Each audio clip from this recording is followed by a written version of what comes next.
al doctor Mauricio Merino, que es más que un cuadrito en la pantalla. Doy fe de que existen tres dimensiones. ¿Cómo estás, querido Mauricio? Bien, pues raro, ¿no? Ya hacía mucho que no venía por aquí. Mucho, teníamos como año y 3 meses, una cosa, 4 meses. Esa cuenta, no sé. yo ya ni las hago, la verdad, pero feliz de estar aquí. Qué bueno. Qué gusto tenerte aquí. Y ahora la que nos ve desde la pantalla es Marta Lamas. Querida Marta, ¿cómo estás?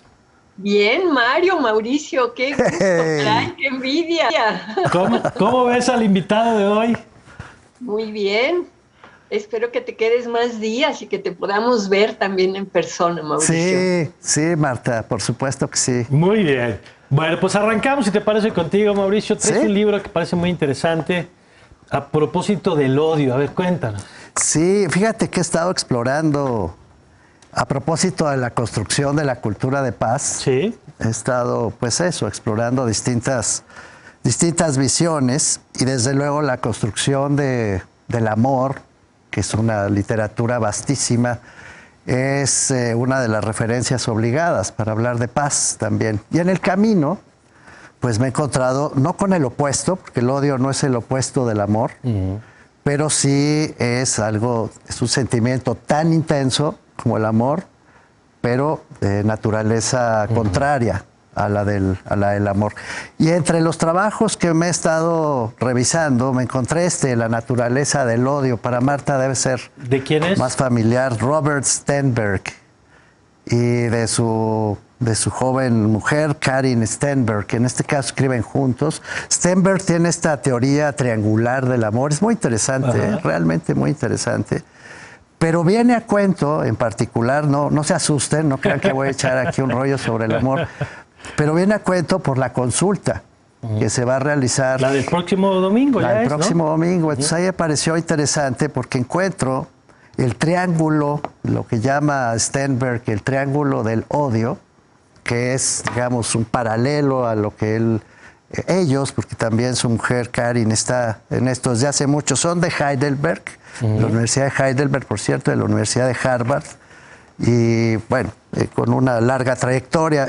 Stenberg ha sido presidente de la Asociación de Psicología Americana y es una referencia muy importante. Bueno, regreso.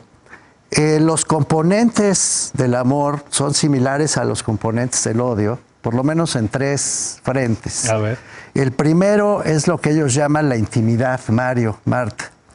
Pero en realidad es una mala traducción del inglés porque se refieren a intimacy.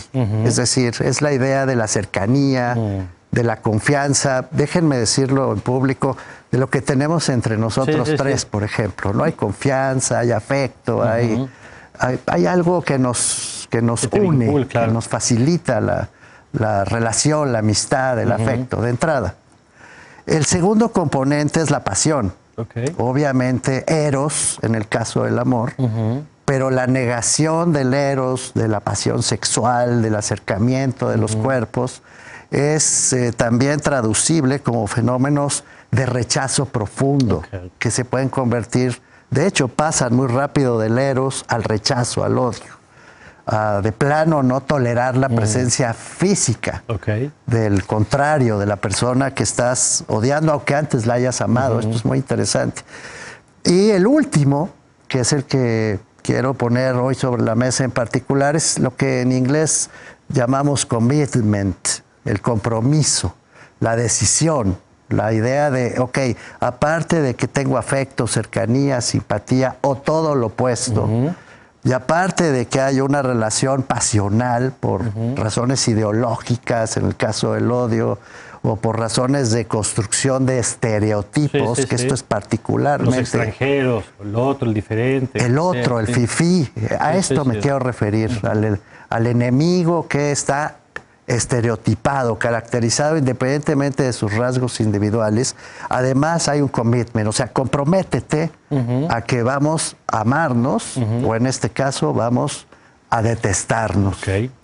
Me parece muy importante tomarlo así porque creo sinceramente, independientemente de las discusiones jurídicas, políticas que hay detrás de la consulta que se va a realizar el próximo domingo, a todas luces se trata de un instrumento para formular un commitment, un compromiso, no solo una pasión de odiar. ¿Y en qué sentido sería el compromiso que se está proponiendo? Pues que tú puedes aplicar la ley de todas maneras, es más, debes aplicar la ley de todas maneras cuando alguien la incumple, de todas maneras puedes construir comisiones de la verdad y debes construirlas. De todas maneras, no hay una sola razón, pase lo que pase con la consulta, para dejar pasar los actos de corrupción. Mira que he dedicado parte de mi vida a eso y efectivamente no tienes por qué aceptar que los corruptos vayan por la vida con nada que ver con la consulta. Todo eso hay que hacerlo.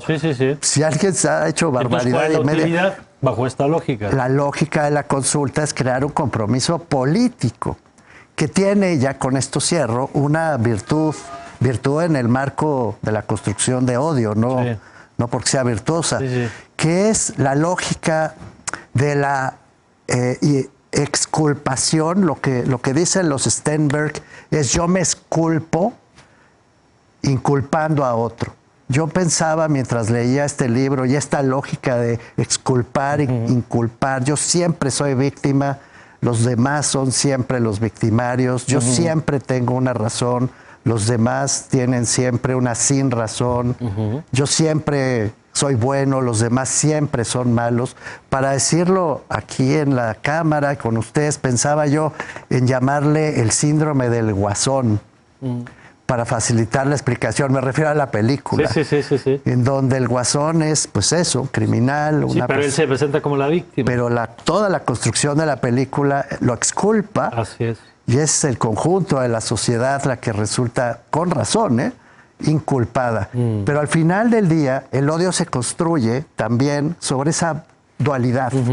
Es decir, tú eres bueno y odias porque tienes razones para odiar. Entonces tú llamas una consulta para preguntarle a la gente si se compromete o no se compromete con juzgar todo el pasado que eventualmente le haya causado algún daño, lo conviertes en un asunto político, nacional, lo llevas a las urnas y contradices de esta manera toda posibilidad de construcción de cultura de paz. Lo que haces es construir una cultura de odio. Me parece muy potente el argumento y por eso quise traer lo que además me sirve, Mario, para decir por qué, entre otras muchas razones, por supuesto que no estoy de acuerdo con que este país siga cavando su propia tumba en la lógica del odio. Ya.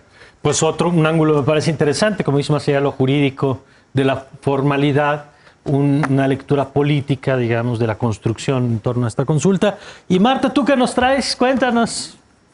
Bueno, pues acaba de despenalizar el aborto el estado de Veracruz. Ahora Veracruz. También.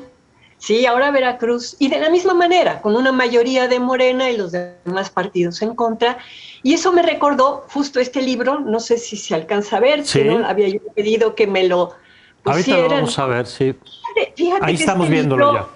Exactamente, se publica en 1991, es un profesor de Derecho de Harvard, pero en México el INACIPE y el Fondo de Cultura hacen una edición especial, no solo la traducción del libro, viene un estudio por José Ramón Cosío, el exministro de la Corte, y dos abogadas, Luz Helena Orozco y Villa y Luisa Conesa Labastida. Y lo que es interesante del planteamiento de Lawrence Tribe, ¿no? Se dice Tribe en español, ¿no? Que fue lo que yo estuve presenciando en el debate parlamentario, yo pude ver el debate parlamentario de Veracruz, es que hay dos posiciones irreconciliables. Él lo llama el aborto guerra de absolutos, y los dos absolutos son, por un lado, la libertad y por el otro lado, la vida. Y en el libro va a haber una revisión de todo lo que ha sido el debate constitucional en Estados Unidos y las siguientes leyes que se han ido haciendo estado por estado para ir impidiendo, digamos, el que el aborto realmente pueda ser un servicio de salud accesible. Y también va a hablar de los procesos en Europa y de cómo se pasó del sistema de causales al sistema de plazos. En el estudio que hacen Cosío, Orozco y Villa y Conesa hablan de México y analizan todo el debate constitucional que hubo en México. Y les voy a leer nada más un párrafo que me parece bien interesante, porque dice: en torno al tema del federalismo central en el orden jurídico mexicano, el debate se anunció en los siguientes términos. Esto es el debate cuando se iba a despenalizar aquí en la Ciudad de México. ¿Pueden las constituciones locales definir derechos y, de ser así, con qué límites? ¿O se trata de un asunto reservado al orden constitucional? Una propuesta en este sentido fue considerar que las constituciones locales pueden ampliar, pero no restringir derechos, en el entendido de que la definición conceptual de los mismos se encuentra reservada al orden constitucional, en aras de además evitar un desorden normativo y situaciones desiguales entre los individuos de las distintas entidades. Es un piso la Constitución. Claro. El libro es una maravilla, es un tabique, como pueden ver, ¿no? Pero yo pienso que este proceso que estamos empezando a ver, o sea, fue Morena en bloque en Baja California, aunque no tenían la mayoría y no pasó, luego Morena en bloque en Hidalgo, ahora Morena en bloque en Veracruz. A mí me está dando la impresión que ya hay una línea política. Morena, porque además hay una gran participación de feministas en las diputadas nuevas elegidas, ¿no? Y que esto lo vamos a seguir viendo. Y entender que no hay forma de ponerse de acuerdo, que son dos absolutos, ¿no?